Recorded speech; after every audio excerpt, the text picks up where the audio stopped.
క్రీడలు మానసిక ఉల్లాసానికి శారీరక ఆరోగ్యానికి ఎంతగానో దోహదపడతాయని ప్రభుత్వ చీఫ్ విప్ ఎమ్మెల్యే జీవి ఆంజనేయులు అన్నారు. సంక్రాంతి పండుగ సందర్భంగా పల్నాడు జిల్లా ఈపూరు మండలం అరేపల్లి ముప్పాళ్లలో జాతీయ స్థాయి కబడ్డీ పోటీలను ఆయన ప్రారంభించారు. గత ప్రభుత్వం క్రీడలకు ప్రాధాన్యం ఇవ్వలేదని విమర్శించారు. రాష్ట్రాన్ని అప్పుల పాలు చేశారని అన్నారు. అలాగే కూటమి ప్రభుత్వం సంక్షేమ పథకాలు అమలు చేస్తూనే రాష్ట్ర అభివృద్ధికి కృషి చేస్తోందని చెప్పారు.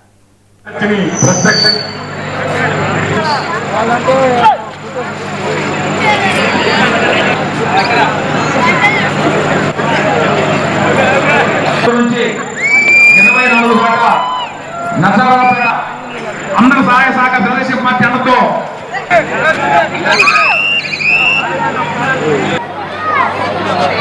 రాష్ట్ర స్థాయి జాతీయ స్థాయి కబడ్డీ పోటీలు మన ముప్పాల గ్రామంలో 34 సంవత్సరాల నుండి రైతు మిత్ర టోర్నమెంట్ రైతు మిత్ర కబడ్డీ పోటీలు 34 సంవత్సరాలుగా నిర్వహిస్తున్నటువంటి కమిటీ పెద్దలందరికీ అభినందనలు. విశిష్ట అతిథిగా వచ్చినటువంటి డాక్టర్ అరవింద్ బాబు గారు ఈ రోజు మన కబడ్డీ పోటీల్ని తిలకించడానికి మీ అందరి ఆహ్వానం మీద ఇక్కడ రావడం జరిగింది. డాక్టర్ అరవింద్ బాబు గారికి ప్రత్యేక అభినందనలు. అట్లాగే సీనియర్ నాయకులు షరీఫ్ గారికి అభినందనలు. అలాగే సురేష్ గారు, అట్లాగే నిర్వాహకులు 34 సంవత్సరాల నుండి ఈ రైతు మిత్ర టోర్నమెంట్ ని రైతు మిత్ర కబడ్డీ పోటీల్ని ముందుకు తీసుకెళ్తున్నటువంటి సూర్య కోటయ్య గారికి, అనమయ్య మాస్టర్ గారికి, రామారావు మాస్టర్ గారికి, అలాగే ఇతర సూర్య కోటేశ్వరరావు గారికి, మద్దినేని శ్రీనివాసరావు గారు, అలాగే కంచెటి చంద్రరావు గారు, అలాగే వచ్చినటువంటి పెద్దలకి, చిరంజీవి మాస్టర్ గారు, వారి టీముకి, పిఈటీలకు అందరికీ అభినందనలు. 34 సంవత్సరాల నుండి నిర్విఘ్నంగా ఇక్కడ కబడ్డీ పోటీలు నిర్వహించడం ఎంతో అభినందనీయం. అది ముప్పాళ్ళ గ్రామ ప్రజలకే చెందింది. ఇంత గొప్ప కార్యక్రమం నిర్వహించడం పెద్దలకి, ముప్పాళ్ళ గ్రామ పెద్దలకే చెల్లింది. వాళ్ళందరికీ అభినందనలు. ఇలాంటి టోర్నమెంట్ ప్రతి సంవత్సరం సంక్రాంతి పండగ అంటే ఒక పక్క కబడ్డీ పోటీలు, ఇంకో పక్క ముగ్గులు పోటీలు. ఇక్కడ ఆరేపల్లి ముప్పాలంటే ఈరోజు రాష్ట్రంలోనే ఎంతో పేరు ప్రతిష్టలు వచ్చింది. పేరుగాంచిన పీఈటీలు అందరూ కూడా రెఫరీలు నంబర్ 1 క్యాండిడేట్ ని, రాష్ట్రం నంబర్ 1 క్యాండిడేట్లు అందరినీ కూడా తీసుకొచ్చి ఇక్కడ చూస్తే మహిళలందరూ కూడా ఎంత బలంగా ఉన్నారంటే మరి లీలావతి మేడం గారికి ఎంత సపోర్ట్ ఉన్నారో మన అర్థమవుతా ఉంది. అదేవిధంగా అక్కడ చూస్తే కబడ్డీ పోటీలు మరి జీవి ఆంజనేయులు గారికి అక్కడ సపోర్ట్ ఉన్నారు. అందరూ అక్కడ 10,000 మంది జనం ఉన్నారు.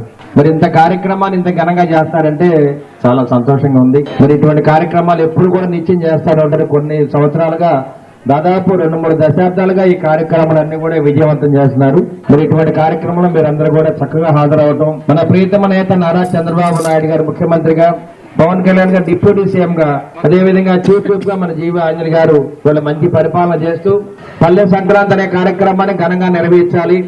వారిచ్చిన ఆదేశాల మేరకు అన్ని చోట్ల కూడా పల్లె సంక్రాంతి చక్కగా చేస్తా ఉన్నాము. ఎక్కడ పెట్టినా కానీ విపరీతమైన జనం, ఎద్దుల పందాలు, కోడి పందాలు, ముగ్గుల పోటీలు ఎక్కడ చూసినా కూడా ఎంత హుషారుగా ఉందంటే హైదరాబాద్ మొత్తం కూడా ఇక్కడే ఉంది, ఆంధ్రాలో. ఆ విధంగా జనం అంతా కూడా విపరీతంగా వెల్లువలాగా వస్తా ఉన్నారు. అదేవిధంగా ఆరేపల్లి ముప్పాల్లో ఏ కార్యక్రమాన్ని చేపట్టినా ఒక సముద్రంలాగా జనం వస్తారు. ఇటువంటి కార్యక్రమాలు ఇక్కడ ముగ్గురు పోటీలు, అక్కడ కబడ్డీ పోటీలు, రాష్ట్ర స్థాయి, అంతర్రాష్ట్ర స్థాయి పోటీలు ఇక్కడ జరుగుతున్నాయి. కాబట్టి నిజంగా 2024 ఉమ్మడి కూటమి విజయానికి కారణం అంతా కూడా ఇక్కడ మా అక్క చెల్లు అన్నదమ్ములు. అందుకనే 2024 విజయాన్ని కూడా మహిళలకు అంకితం చేయడం జరిగింది.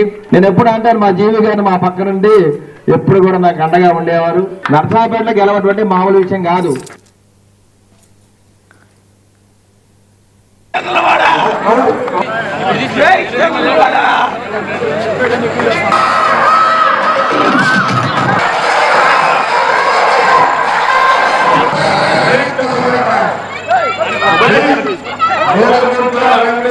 ఇంత చక్కటి ఖర్చుని ప్రత్యక్ష